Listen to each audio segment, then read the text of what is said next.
YS Rajasekhara Reddy గారు ఆనాడు 2010 సంవత్సరంలో మా యొక్క అభ్యర్థన మేరకు 125 జీవో ద్వారా ఆనాడు ఫెడరేషన్ను ఏర్పాటు చేయడం జరిగింది. తదనంతరం తర్వాత వచ్చిన ఏ ముఖ్యమంత్రి కూడా ఆ యొక్క ఫెడరేషన్ను కార్యరూపం దాల్చలేదు. తర్వాత జగన్మోహన్ రెడ్డి గారు పాదయాత్రలో మా యొక్క అభ్యర్థనను వినడం జరిగింది. జగన్మోహన్ రెడ్డి గారు ప్రభుత్వం ఏర్పడిన తర్వాత మా యొక్క ఫెడరేషన్ను కార్పొరేషన్ చేస్తామని ఆనాడు హామీ ఇవ్వడం జరిగింది. దాని ప్రకారం తర్వాత ఆ ఫెడరేషన్ను కార్పొరేషన్ చేసి ఆ కార్పొరేషన్ కూడా పాలక మండలిని ఏర్పాటు చేసినటువంటి ఘనత ఆనాటి ముఖ్యమంత్రి వైఎస్ జగన్మోహన్ రెడ్డి గారికి దక్కుతుంది. అనేక మంది మా యొక్క నాయకులకు రాజ్యాధికారము అదేవిధంగా మా యొక్క రాజకీయ అవకాశాలు కల్పించినటువంటి ఘనత కూడా ఆ యొక్క మాజీ ముఖ్యమంత్రి జగన్మోహన్ రెడ్డి గారికి దక్కుతుంది. ఈనాడు 2024 ఎన్నికల మేనిఫెస్టోలో ఆనాడు అనేక హామీలు అబద్ధపు హామీలు ఇచ్చి ఈరోజు ఎలాంటి హామీలు కూడా నెరవేర్చకుండా చేసినటువంటి చంద్రబాబు నాయుడు గారు 2024లో ఆనాడు కడప సాక్షిగా 7 రోడ్ల సాక్షిగా ఈ యొక్క దూదేకుల కార్పొరేషన్కు 100 కోట్లు బడ్జెట్ ఇచ్చి మేము ఆర్థికంగా ఆదుకుంటామని చెప్పి తెలియజేయడం జరిగింది. కానీ 10 నెలలు గడిచిన తర్వాత కూడా ఇంతవరకు ఆ ఊసే లేకుండా ఇంతవరకు కూడా పట్టించుకోకుండా పోవడం చాలా దుర్మార్గమని మేము తెలియజేసుకుంటా ఉన్నాము. ఈ యొక్క ఫెడరేషన్ కార్పొరేషన్కు త్వరగా ఈ యొక్క 100 కోట్లు బడ్జెట్ కేటాయించాలి, అదేవిధంగా పాలక మండలిని కూడా ఏర్పాటు చేయాలని చెప్పి మేము డిమాండ్ చేస్తా ఉన్నాం. ఈ యొక్క మంత్రి గారు మైనార్టీ మంత్రి గారు నంద్యాల నియోజకవర్గంలో దాదాపు 40,000 ఓటర్లు నూరుభాష దూదేకుల సోదరులు ఉన్నారు. వారి యొక్క ఓట్లతో ఎమ్మెల్యేగా గెలిచి మైనార్టీ మంత్రిగా కూడా గెలిచి ఈరోజు మమ్మల్ని పట్టించుకోకుండా రోజు పత్రికలకే పరిమితం చేస్తూ ఈ యొక్క దూదేకుల కార్పొరేషన్ ప్రక్రియ జరుగుతూ ఉందని చెప్పి పత్రిక వరకే పరిమితం చేయడం చాలా దుర్మార్గం అని చెప్పి సందర్భంగా తెలియజేస్తా ఉన్నాం. ఖచ్చితంగా భవిష్యత్తులో ఈ యొక్క త్వరగా ఈ యొక్క కార్పొరేషన్ ఏర్పాటు చేసి దీన్ని చేయకపోతే మా యొక్క నాయకుడు జగన్మోహన్ రెడ్డి గారి దృష్టికి ఈ యొక్క సమస్యను తీసుకుపోయి మొత్తం అన్ని జిల్లాల్లో కూడా మేము పోరాటాన్ని ఉధృతం చేసి ఈ విధంగా పోరాటం చేస్తామని చెప్పి తెలియజేసుకుంటా ఉన్నాము. మా వక్ఫ్ బోర్డ్ మాజీ డైరెక్టర్ ఇన్షాల్లా మేము ఎప్పటి నుంచో ఈ దూదేకుల ఫెడరేషన్ పెట్టినప్పటి నుంచి మన జగన్మోహన్ రెడ్డి గారు దీనికి అమౌంట్ ఇచ్చేసినాడు, జరిపించారు, బాగానే ఉంది. ఈ ఎలక్షన్స్ కంటే ముందు ఫరూక్ గారు కడపలో చెప్పినారు కదా, ఇప్పుడు మా బాధలో చెప్పినట్లు కడపలో ముఖ్యమంత్రి గారు చెప్పినారు, తర్వాత వచ్చేసి ఫరూక్ గారు కూడా చెప్పినారు, మీకు 100 కోట్లు మేము శాంక్షన్ చేస్తాము మీ ఫెడరేషన్కి అని చెప్పి సభాముఖంగా చెప్పినారు. కానీ ఆ ఎలక్షన్లు అయిపోయినాయి, ఇప్పుడు 8 నెలలు అయింది, 9 నెలలు 10 నెలలుగా వస్తుంది. ఇంతవరకు ఒక పైసా కూడా ఇచ్చిన పాపను పోలే, ఒక్క పైసా కూడా ఇవ్వలే ఇంతవరకు. ఏమన్నా రోజు పేపర్లు 2 రోజులకు ఒకసారి 3 రోజులకు ఒకసారి వారానికి ఒకసారి స్టేట్మెంట్ ఇస్తూనే ఉన్నాడు. మేము దూదేకులకు మేము మేలు చేస్తున్నాము, మేము దూదేకులకు మేలు చేస్తున్నాము, మీకు 100 కోట్లు ఇస్తున్నాము. నిన్న పేపర్లో కూడా మళ్ళీ ఇచ్చినారు, స్టేట్మెంట్ ఇచ్చినారు. నిన్న పేపర్లు ఇచ్చారు కాబట్టి మేము ఈరోజు మళ్ళీ ప్రెస్ మీట్ పెట్టి తెలియపరచాల్సి వస్తుంది. ఎందుకంటే మీరు ఏం పేపర్లకే పరిమితం అయినారు కానీ ఏం కార్యరూపం దాల్చడం లేదు. ఇంతవరకు 1 రూపాయి ఇచ్చిందిలే. మసీదులకు పోనీ మసీదులు కన్నా ఇచ్చినారంటే అప్పుడు మాకు జగన్మోహన్ రెడ్డి ఉండగా 2 నెలలకు ఒకసారి పడతానేది డబ్బులు మా మౌజన్లకు, తర్వాత వచ్చేసి పేస్మాములకు. కనీసం అంటే ఇప్పుడు 6 నెలలు అయింది, 7 నెలలు అవుతుంది, ఒక పైసా ఇలే. అసలు ఇటువంటి వాళ్ళు మౌజన్లు, తర్వాత వచ్చేసి పేస్మాములు వాళ్ళంతా గురువులు. మీరు ఇచ్చే డబ్బుతోనే సుమారుగా 80% ఈ గవర్నమెంట్ ఇచ్చే వాళ్ళ యొక్క జీతం మీరు ఏదైతే శాంక్షన్ చేసి ఇస్తున్నారో 10,000, 5,000 దాంతో నడుస్తున్నారు చాలా మసీదులు. అలాంటి మసీదులకు వాళ్ళు ఎట్లా చేయాలా, వాళ్ళు ఎట్లా బతకాలా? మీరేమో జీతాలు తీసుకుంటారు, నెలకు లోపల మీరేమో జీతాలు తీసుకుంటున్నారు. వాళ్ళు గురువులే, వాళ్ళకి ఇకపోతే ఎట్లా మీరు అంత మటుకు అర్థం చేసుకోలేరా? నెలకు ఎంత 15,000 రూపాయలు వేయాలా? ఇన్ని మసీదులు ఉంటే అన్ని మసీదులకు మీరు ఇవ్వాలి ఖచ్చితంగా. అట్లా ఇవ్వకుండానే సాగు చేసుకుంటూ వస్తున్నారు. కాబట్టి మీరు ఏదైనా సరే ఈ మసీదులకు సంబంధించి కానీ ఈ దూదేకుల సంఘానికి సంబంధించింది కానీ మీరు ఖచ్చితమైన నిర్ణయం తీసుకొని చెప్పండి. ఒక ఎమ్మెల్సీ ఇస్తామని చెప్పినారు మీరు. ఒక ఎమ్మెల్సీ కూడా ఇంతవరకు ఏమీ కానీ ఇవ్వలే. ఎవరో ఒకరికి ఎమ్మెల్సీ ఇవ్వండి మా తరఫున. మీ ఇష్టం వచ్చిన క్యాండిడేట్కి మీరే ఇచ్చుకోండి, మీ తెలుగుదేశంలోనే ఇచ్చుకోండి, కానీ మా కులానికి ఒక ఎమ్మెల్సీ ఇవ్వని మేము డిమాండ్ చేస్తున్నాం. అస్సలాము అలైకుం. నేను వైఎస్ఆర్ పార్టీ రాష్ట్ర నూరువాస సంఘం అధ్యక్షుని మరియు నూరువాస డెవలప్మెంట్ కార్పొరేషన్ ఎక్స్ చైర్మన్ను. ఈ నూరుభాషలను గుర్తించిన కుటుంబం ఏదంటే వైఎస్ఆర్ కుటుంబము. దివంగత నేత రాజశేఖర రెడ్డి గారు మాకు నూరుభాష ఫెడరేషన్ ఏర్పాటు చేసి మాకు న్యాయం చేశారు. స్వాతంత్రం వచ్చే నుండి మా నూరుభాష ఉమ్మడి ఏపీలో 25 లక్షల ఓటర్స్ ఉన్నారు.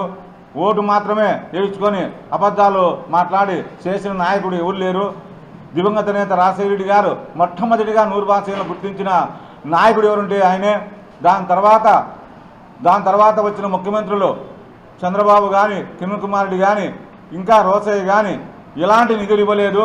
చంద్రబాబు నాయుడు 20 కోట్లు కేటాయించాలని బడ్జెట్లో అంకెలు చూపించారు కానీ రూపాయి పైసా మాకు మా సంఘీయులకు ఇవ్వడం లేదు. పూర్తిగా నిర్లక్ష్యం చేశారు.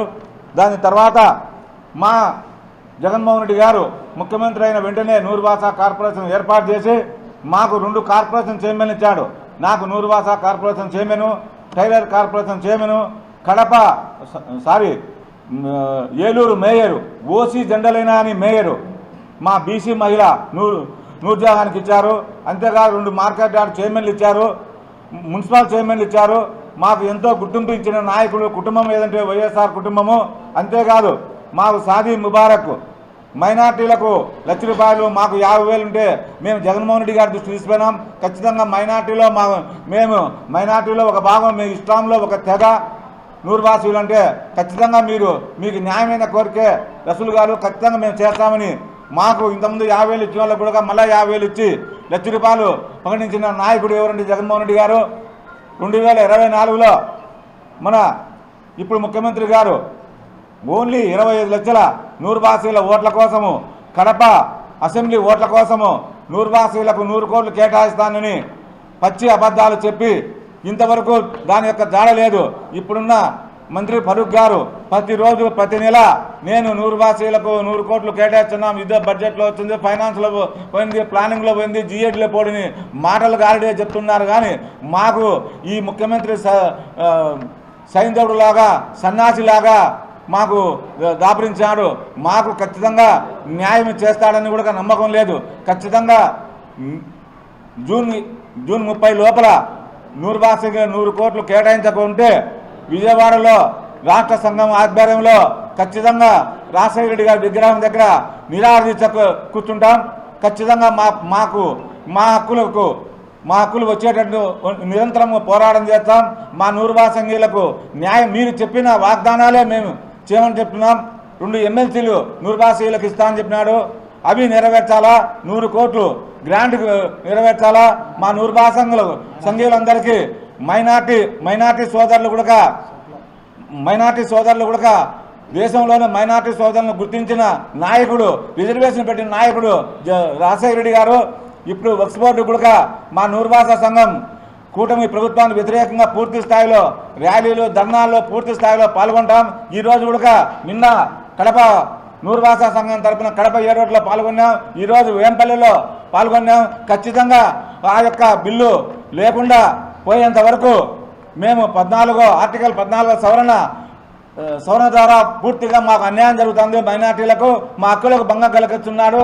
ఖచ్చితంగా ఈ కూటమి ప్రభుత్వం మా మైనార్టీల ద్వారా కూకటేళ్లతో పెరికిలేస్తాం. ఖచ్చితంగా ఈ పార్టీని ఈ యొక్క బిల్లును ఉపయోగించే వరకు మా పోరాటం ఆగదు. నిరంతరము ఒక ప్రక్రియ.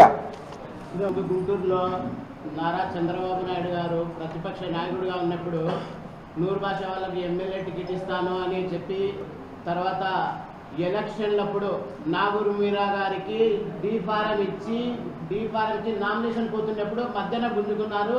డీ ఫారం ఇవ్వకుండా అవమానించేసినారు మా సంఘ నాయకుడికి ఆయన చేసినటువంటి వాగ్దానం.